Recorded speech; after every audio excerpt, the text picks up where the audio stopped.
So yesterday when I was sitting down having my alone time with God, the Lord started just talking to me and just downloading so much stuff. And the Lord was saying how important it is for us to protect our minds.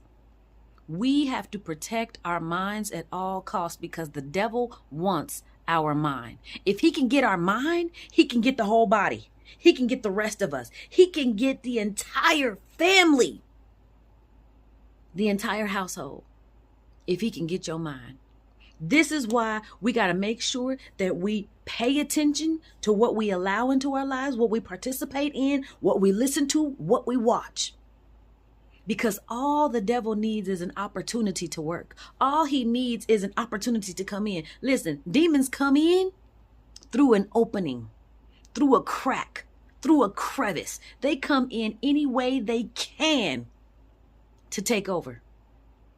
So you got to be very, very careful about what you open yourself up to, because the whole plan is to get your mind, and so that they can take over you and then take you out.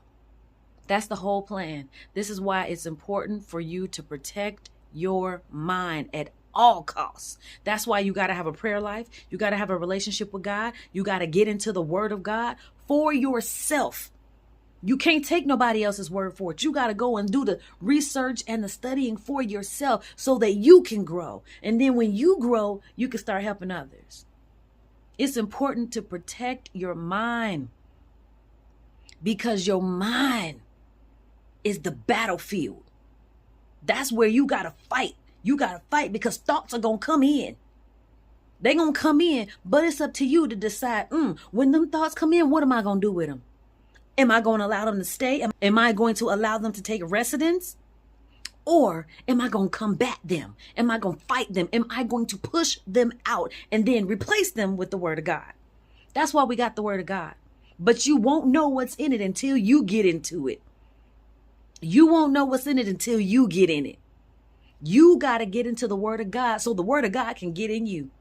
That right there is that practice that we need to have on a daily basis, because it is extremely important for us to protect our minds and to guard our hearts.